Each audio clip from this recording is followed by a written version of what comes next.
PMA et puis quoi? PMA pour procréation médicalement assistée. Un balado 100% bénévole initié par la Cigogne n'a pas notre adresse. Bienvenue dans le premier épisode intitulé « La fertilité apprivoisée ». J'ai le plaisir de parcourir des moments marquants, inspirants et informatifs de l'entretien que j'ai eu avec l'organisme Serena Québec, organisme national fondé en 1955.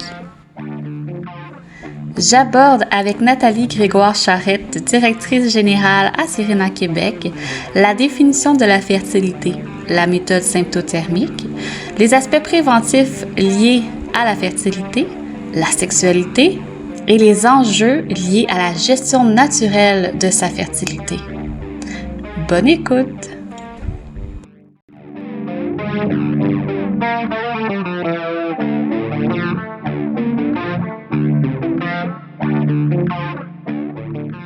Bonjour Nathalie.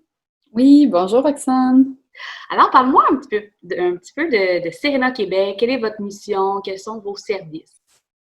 Donc, comme tu as bien expliqué, Serena Québec existe depuis 1955. On est, dans le fond, partout à travers le Québec. Donc, on est vraiment un organisme national et, dans le fond, on est le seul organisme aussi spécialisé en gestion naturelle de la fertilité qui est reconnu par le ministère de la Santé et des Services sociaux. Notre travail est vraiment de promouvoir et d'enseigner la méthode symptothermique. Donc, on en est vraiment porteur. Le seul organisme reconnu par le ministère de la Santé et des Services sociaux au Québec en gestion naturelle de la fertilité. Tu le savais pas, hein? Et on a, grâce à une équipe de médecins conseils, on veille à toujours peaufiner, améliorer, veiller à l'évolution de la méthode symptothermique depuis 1955. On a, dans le fond, dans nos services, on offre via les 5 champs d'application de la méthode qui sont, dans le fond, la contraception, la conception, le retour de fertilité après une naissance, la périménopause et la santé du cycle menstruel. On offre des services d'information, d'accompagnement et d'éducation. Donc, on parle de fertilité. Pour monsieur et madame tout le monde, on peut s'imaginer bien des choses sur la fertilité. Est-ce que tu veux nous décrire qu'est-ce que la fertilité au juste?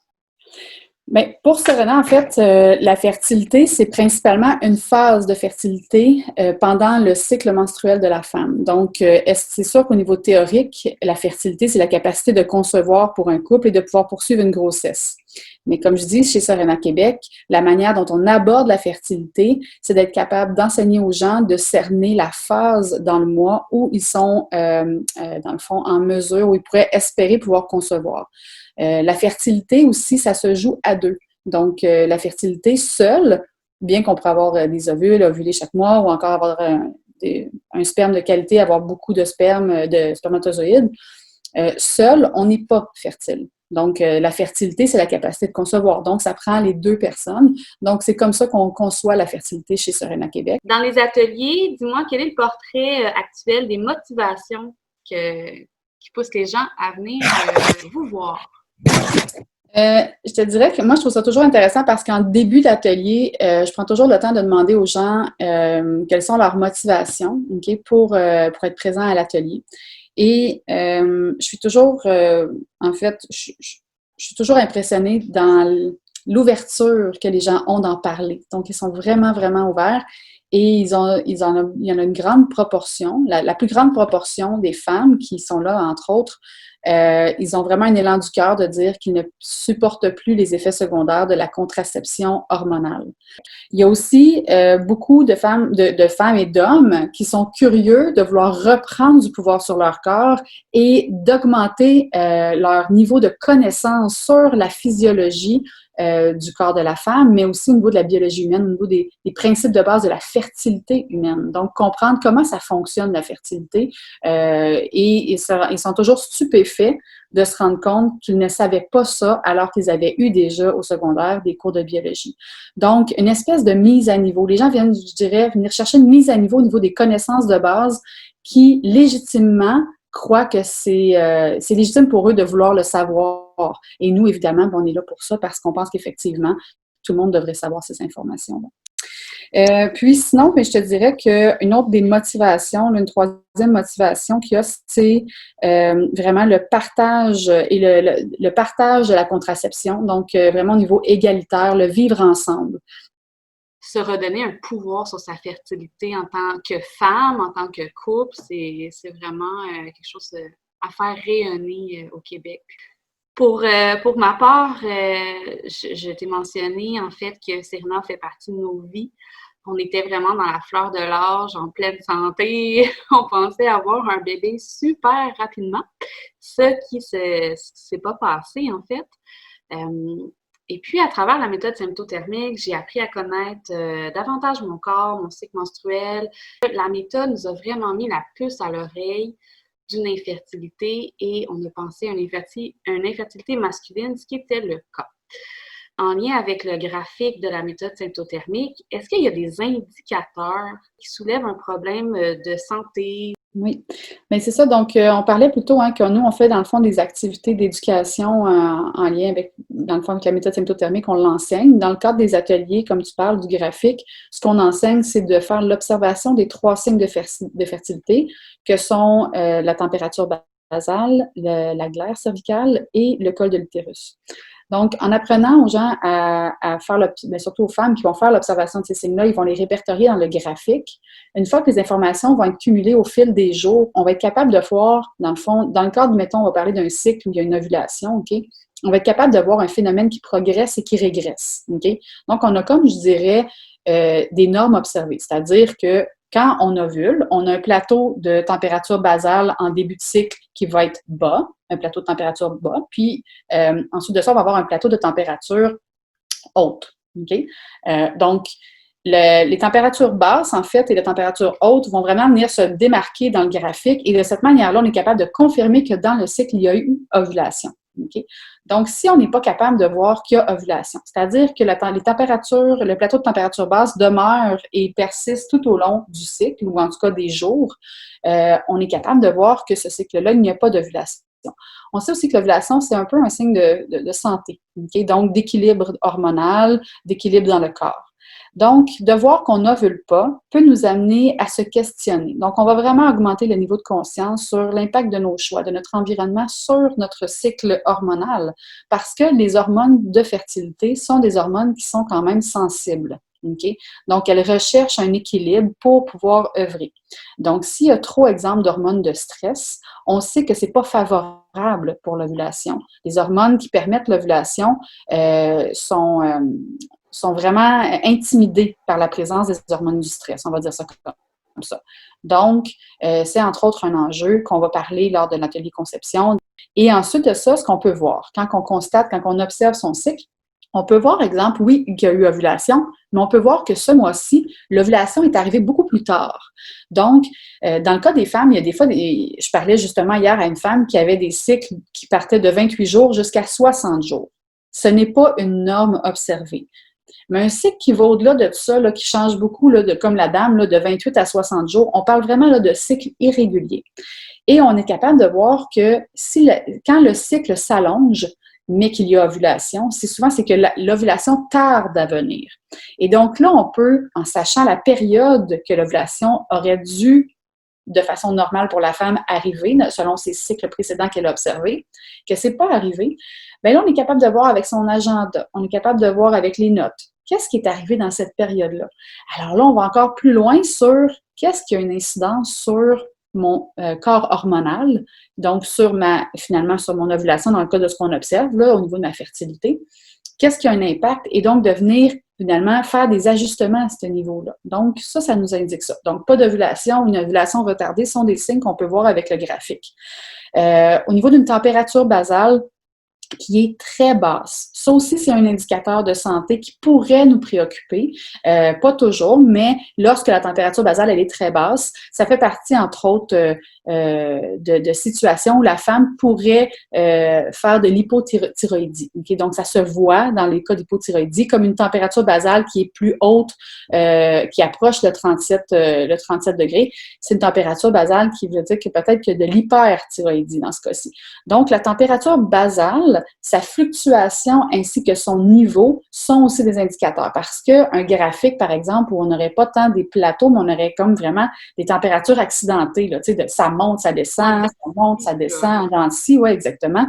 Donc là, ça aussi, ça nous indique qu'il peut se passer quelque chose dans le corps hormonal de la femme. Donc, la température basale, la manière dont elle se comporte, va nous donner aussi des informations. Cela étant dit, nous, on fait jamais on pose pas de diagnostic, on n'est pas des professionnels de la santé. Nous, on maîtrise très bien, dans le fond, comment faire la gestion naturelle de la fertilité, comment utiliser la méthode symptothermique pour être à l'affût, en fait, de ce qui se passe dans le corps.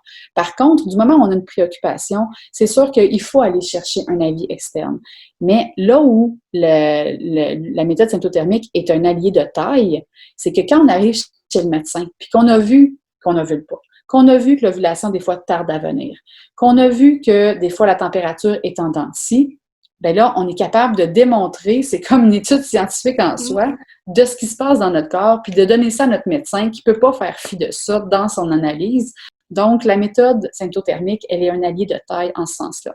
Puis l'autre petit point, je te dirais que j'ajouterais qu'on peut voir avec la méthode aussi, c'est au niveau de la phase lutéale. Donc, c'est la phase post-ovulatoire. La longueur de la phase lutéale, OK, si elle est plus courte que 10 jours, OK, ça peut être préoccupant. Plus courte que 10-11 jours, là, ça peut être préoccupant parce que le corps n'a pas sécrété assez de progestérone pour permettre à l'endomètre dans l'utérus, okay, de se développer et de permettre à un embryon de s'accrocher. Donc, parfois, ça peut être problématique. Des fois, des femmes font des fausses couches à cause de ça, ont de la difficulté à voir des grossesses se poursuivre. Donc, quand la femme en préconception, donc c'est-à-dire que quand elle commence, souvent on a des cas comme ça intéressants, tu sais, qui disent, ben éventuellement on voudrait avoir des enfants, fait que là on délaisse tout ce qui est hormonal, là on va prendre la méthode pour comprendre notre corps. Donc ils sont en train d'apprivoiser la parentalité, leur fertilité et tout ça graduellement. Et je leur dis tout le temps, mais je dirais que c'est probablement, tu sais, d'avoir utilisé en contraception la méthode symptothermique va nous positionner dans un état d'esprit qui va être encore plus favorable pour la conception. D'une part, connaître sa phase fertile. D'autre part, avoir des attentes réalistes. Si par l'observation du cycle, on se rend compte qu'il y a des anomalies, si la femme s'est rendue compte que, moi, c'est vrai, ma phase lutéale, elle est courte, mais elle peut déjà être proactive puis aller en parler avec son médecin. Puis peut-être il y a des prises de sang qui peuvent être faites, il y a des investigations. Donc, avant de commencer à être dans la chambre à coucher sur le projet, physiquement sur le projet de concevoir, il faut avoir des attentes réalistes. Donc, vraiment, là, se réapproprier sa fertilité, les connaissances de son corps devient un allié. Puis, on parlait aussi, on a eu la réflexion de la rapidité, la croyance que la grossesse, c'est quelque chose de rapide, quelque chose de simple. Quand on introduit aux jeunes filles la pilule contraceptive, une des premières choses, c'est tu vas pas tomber enceinte, on va régler ton acné, tes cycles irréguliers parce que tu dépenses de 3 jours, tu sais. Donc, vraiment, il y a comme cette pensée magique, soit avec la pilule contraceptive, mais aussi que quand tu vas arrêter la pilule, tu vas tomber enceinte, ça va être facile, quelque chose de rapide. Donc, qui est vraiment ancré, je pense, dans les pensées aujourd'hui. Oui, exactement. Puis dans la facilité qu'on n'a pas aujourd'hui, c'est très, très paradoxal parce qu'on est dans une société d'instantanéité. Tout est à 2-3 clics. Donc, de comprendre que ça se passe pas comme ça. Et là, cette rapidité, cette facilité qu'on a tellement espérée, qu'on a tellement souhaité, moi, je vous la souhaite sincèrement. Et d'autre part, on est dans une société où le niveau de performance et de stress concevoir en 2020, c'est pas quelque chose qui est nécessairement facile. Il y en a qui vont y arriver plus rapidement, mais ne pas avoir conçu, comme je disais à la dame hier, ça faisait 6 mois qu'elle avait ouvert la porte à ça. Mais je lui ai dit, est-ce que c'était bien cerné la phase de fertilité? Parce que moi, quand quelqu'un me dit ça fait 6 à 12 mois que je suis en recherche de grossesse, OK, est-ce que tu avais bien cerné, vous aviez bien compris votre phase de fertilité? Pas tant. OK, bien, j'ai envie de te dire en toute bienveillance, tous les mois où tu sais que tu ne savais pas exactement c'était quand ta phase de fertilité, je les enlèverais de la comptabilisation du 6 à 12 mois pour enlever une pression. en début là, d'atelier, on demande toujours, selon vous, quel est le temps de survie de l'ovule et du spermatozoïde. Ceux qui ont fait des lectures, souvent, ils sont pas mal dans le mille. Donc, ils s'en souviennent, puis non. Les autres, là, ils sont souvent, tu sais, l'ovule vit de 8 à 12 heures. De 8 à 12 heures? OK? Il y en a souvent qui pensent que Par mois? Nathalie, par mois, 8 à 12 heures? Dans le mois, ça vit 8 à 12 heures. Donc, et ensuite de ça, ben il y en a qui disent, ben ça vit 4-5 jours. Mm-hmm. Non. Donc, tu sais, il y a vraiment, si on ne comprend pas bien comment ça fonctionne, à la base, c'est sûr qu'on n'a pas des attentes réalistes. Donc, non, ce n'est pas nécessairement facile de concevoir. Ça va l'être plus pour les gens qui sont plus conscients puis qui ont un facteur environnant ou au niveau des choix de vie qui vont être plus favorables, effectivement. Ces gens-là sont souvent des gens qui vont avoir plus de facilité. Puis bien qu'on observe le cycle de la femme, si on a un cycle de la femme, comme dans ton cas à toi, avec ton conjoint, toi, tu as un cycle, tu dis, au quart de tour, ovulation, impec, tout est là. Puis là, vous connaissez votre phase. Là, ça fait 2-3 mois, vous essayez, mettons, là, je ne sais pas si c'est exactement ça que vous avez fait, mais on va prendre un cas de figure. On essaye. Ça ne fonctionne pas, ça ne fonctionne pas, ça ne fonctionne pas. Mais ça peut être un indicateur pour dire peut-être que le conjoint devrait investiguer de son côté. Parce que l'investigation pour la femme, elle est faite au quotidien avec la méthode symptothermique.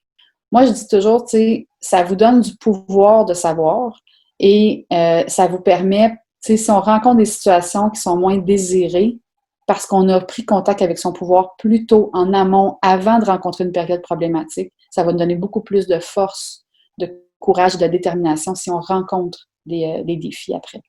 C'est tellement inspirant, puis j'espère que ça va faire son bout de chemin chez les personnes qui nous écoutent, puis d'en parler autour de soi. Si c'est pas quelque chose nécessairement qui répond à nous, mais ça peut l'être pour notre petite fille, notre petit garçon, notre cousin, cousine, amis et collègues.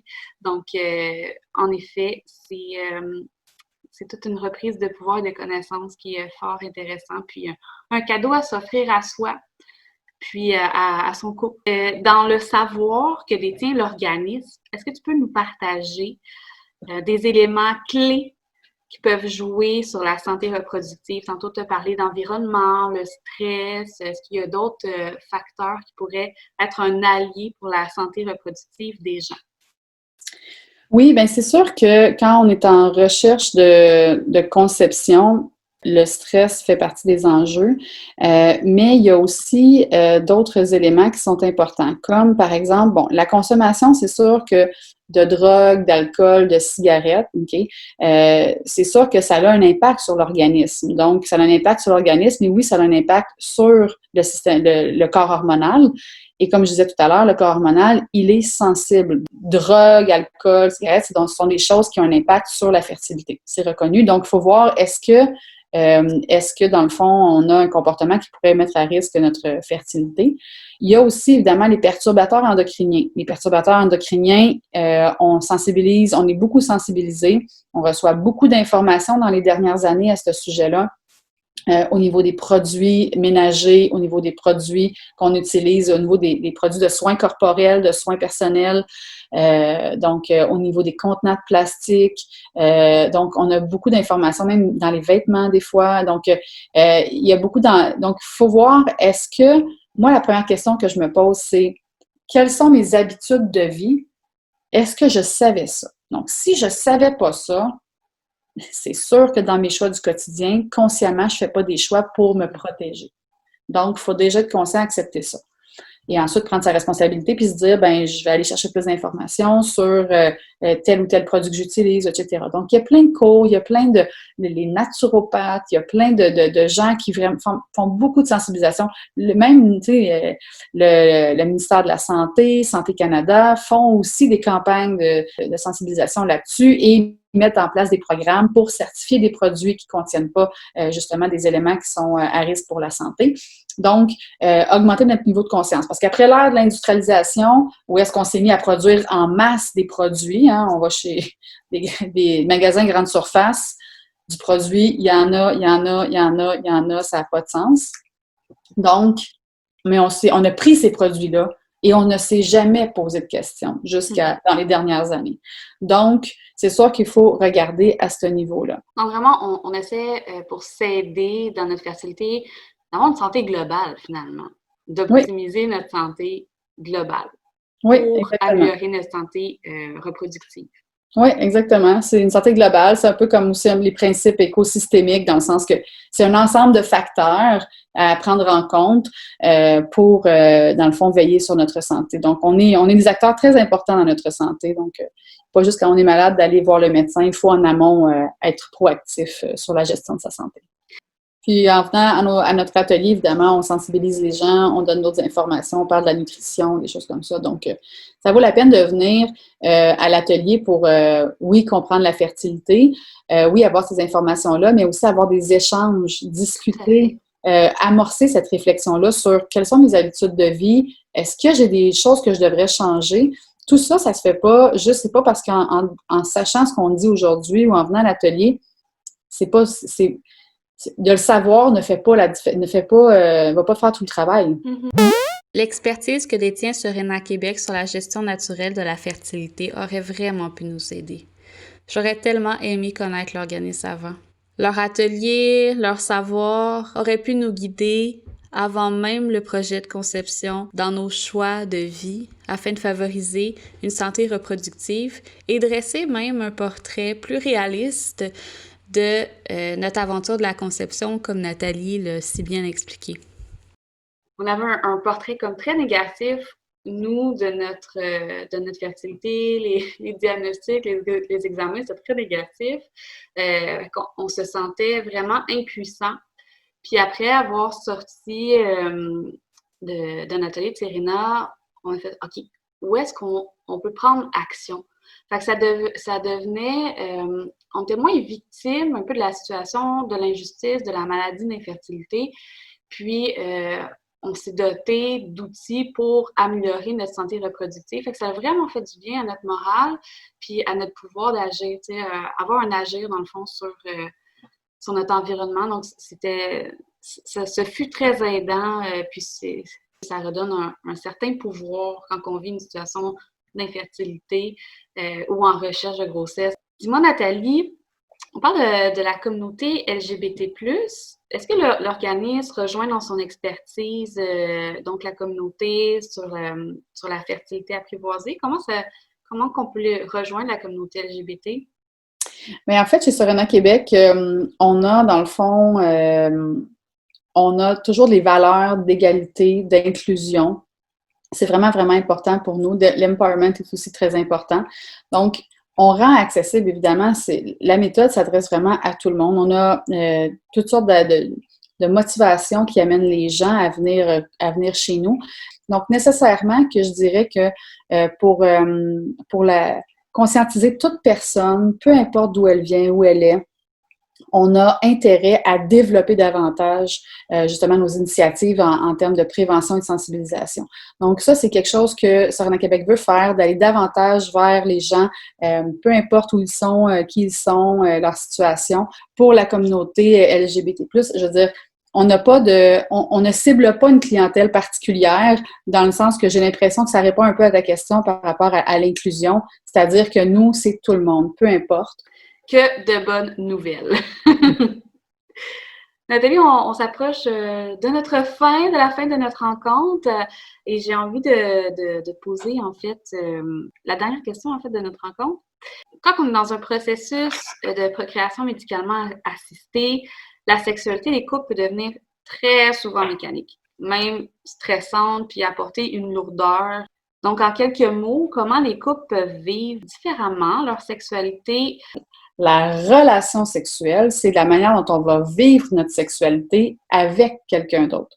Donc, la relation sexuelle, il y a le coït, mais si on a focalisé beaucoup que la relation sexuelle qu'on a avec l'autre est basée sur une relation coïtale, c'est sûr que dans la recherche de conception, la pression devient vraiment immense. Mm-hmm. Parce que c'est essentiellement ça qu'on a l'habitude ou qu'on conçoit les choses de cette façon-là. Une pression immense qui résonne chez plusieurs couples. Un sujet qui revient dans d'autres épisodes. comment vivre la période de fertilité quand on ne veut pas concevoir, mais avoir quand même une vie sexuelle, et comment, quand on veut concevoir, ne pas tomber un peu dans le côté mécanique et d'avoir une lourdeur, mais dans un autre sens, une pression dans un autre sens. Tout ça, ça se passe vraiment sur le même plan, alors que la sexualité, c'est beaucoup plus large qu'une simple pénétration-éjaculation. Je veux dire, c'est beaucoup plus large que ça. Ça part en amont avec la communication ouverte. Ouais. Ça part avec la capacité d'entrer en intimité à travers cette communication-là. La capacité de comprendre que les attentions, le toucher, le être ensemble, le vivre ensemble, c'est quelque chose qui permet justement au couple de s'ouvrir, de vivre différemment la sexualité, de retrouver finalement sa sexualité bien ailleurs que dans pénétration, éjaculation. Donc, c'est sûr que je pense que la pression, elle est plus grande au niveau de quand on veut concevoir, elle va être plus grande si on a perçu la relation sexuelle avec l'autre beaucoup basée au niveau coïtal. Ça vient pas, c'est pas de la faute des gens, ça vient aussi d'une éducation. Ça vient aussi d'un manque d'information, un manque d'aisance à discuter ouvertement de la sexualité. Et c'est sûr qu'il y a une époque où est-ce que c'était très mécanique aussi, la sexualité. Donc, aujourd'hui, en 2020, la pression que là où ça c'est devenu vraiment une problématique, un enjeu pour les gens qui veulent concevoir, c'est que toute cette histoire-là au niveau de la société fait en sorte que les couples d'aujourd'hui, quand ils ont de la difficulté à concevoir, l'acte coïtal devient une pression. Donc, il faut peut-être revenir en arrière, puis se reparler, puis dire s'aimer, c'est quoi? Nous, comment on peut se le démontrer? Parce que, bon, là, on veut concevoir, mais il va y avoir des phases dans la vie où est-ce qu'il y a une ou l'autre des personnes qui n'aura pas de libido. Est-ce qu'on n'est pas en relation parce qu'on ne peut pas avoir une relation coïtale? Donc, tu sais, c'est ce que permet, entre autres, aussi la méthode symptothermique, c'est de se questionner davantage, de prendre le temps de se parler, de se dire ces choses-là, qui n'est pas nécessairement toujours facile pour les couples d'aborder ouvertement ce genre de sujet-là. C'est pas tout le monde qui parle ouvertement de la sexualité comme ça, de comment ils se sentent et tout ça. Ça ajoute un plus, justement, à l'esprit, l'approche, en fait, de la méthode symptothermique, les valeurs, les avantages aussi enseignés puis véhiculés dans les ateliers avec Serena Québec. Oui, puis c'est un peu comme si on disait que les préliminaires, ça se fait à l'extérieur du lit, ça se fait dans la semaine, ça se fait dans les jours, ça se fait au quotidien, les préliminaires, donc d'être à l'écoute de l'autre, d'être dans... Tu sais, c'est ça. Donc, il y a une façon de ne pas non plus restreindre la sexualité à un moment précis, dans la journée, dans la semaine, dans le lit, de ci, de ça, tu sais. D'être plus ouvert à dire que vraiment la relation sexuelle, c'est une relation qui se vit à deux. Donc, dans l'écoute, dans l'intimité, dans l'ouverture. C'est très difficile, c'est difficile pour l'homme. Ouais. Ça peut même devenir, il y a des hommes qui, dans cette pression-là, ont de la difficulté même à avoir une érection. Des femmes qui ont de la difficulté à lubrifier, à avoir du plaisir et tout ça. Et ça, c'est pas un contexte favorable pour concevoir cette pression-là. Donc, non, globalement, moi, je pense que les principaux enjeux en lien avec la gestion naturelle de la fertilité, c'est vraiment au niveau du manque d'éducation, de sensibilisation, d'information. Donc, ça, on le sait, puis la prévention, c'est tellement fondamental. Donc, c'est sûr d'avoir donné l'information plus tôt dans la vie des gens, avoir plus d'éducation en termes de la vie sexuelle, parce que la fertilité, c'est quand même à travers une vie sexuelle, une relation sexuelle avec l'autre. Donc, ça, d'avoir plus d'informations en amont. Et parce que c'est ça. Donc, la fertilité, c'est une chose au niveau physique, biologique, mais c'est aussi une relation avec l'autre. C'est pas quelque chose de... C'est pas juste mécanique, physique qui est théorique. Là, je veux dire, c'est quand même... c'est une expérience de vie humaine. Donc, il faut être conscient de ça. Et il y a aussi quelque chose qu'il faut travailler, c'est l'automatisme souvent, dès les premières règles, d'aller vers la contraception hormonale, qui est beaucoup que les femmes vivent lorsqu'elles vont voir leur médecin. Et donc, que l'alternative, entre autres, de la méthode de la symptothermique qui est méconnue, elle est souvent, dans le fond, comparée à la méthode soit du du thermomètre ou du calendrier. Mais nous, comme comme on a pu expliquer aujourd'hui, on est à la fois, on a abordé, on a effleuré un peu le sujet de ce qu'on enseigne, mais en venant à l'atelier, les gens vont comprendre que c'est une méthode qui est 100% scientifique, bien qu'elle est zéro chimique. Et elle est méconnue encore aujourd'hui. Puis on est très content de voir les participants qui disent, moi, je vais retourner vers mon professionnel pour lui parler de la méthode puis lui montrer les informations que j'ai reçues chez vous. Et je pense qu'il faut le faire en toute bienveillance parce que s'ils le font pas, c'est parce qu'ils ne reçoivent pas l'information dans leur formation. Donc, c'est pas nécessairement une mauvaise volonté. Non, tout à fait. Mais ça reste un enjeu de faire connaître l'organisme et la méthode symptothermique. Oui, exactement. C'est de là notre mission. Oui, merci beaucoup, Nathalie, qui est directrice générale à Serena Québec, qui nous a accordé son temps, ses informations et son expertise. Je te remercie beaucoup. Puis, je nous souhaite vraiment là, de fleurir et de rayonner là, à la population. Merci à toi. Merci pour ce beau projet, cette initiative-là aussi pour permettre de rendre accessible en fait les informations que tu transmets à travers tes balados et d'aller rejoindre les gens dans leur maison. En période de confinement, je pense que ça va trouver bon nombre d'oreilles à l'écoute et attentives à toutes ces informations-là. Ce fut un réel plaisir de discuter avec Nathalie de la fertilité apprivoisée selon Serena Québec. Vous pouvez facilement les retrouver via leur page Facebook ou leur site web. Merci d'avoir été à l'écoute pour ce premier épisode. La semaine prochaine, la peur de l'infertilité. On parle anxiété, questionnement, amitié et le fameux lâcher-prise. Une réalisation 100% bénévole initiée par la Cigogne n'a pas notre adresse. Merci à Dave Racine pour la composition musicale.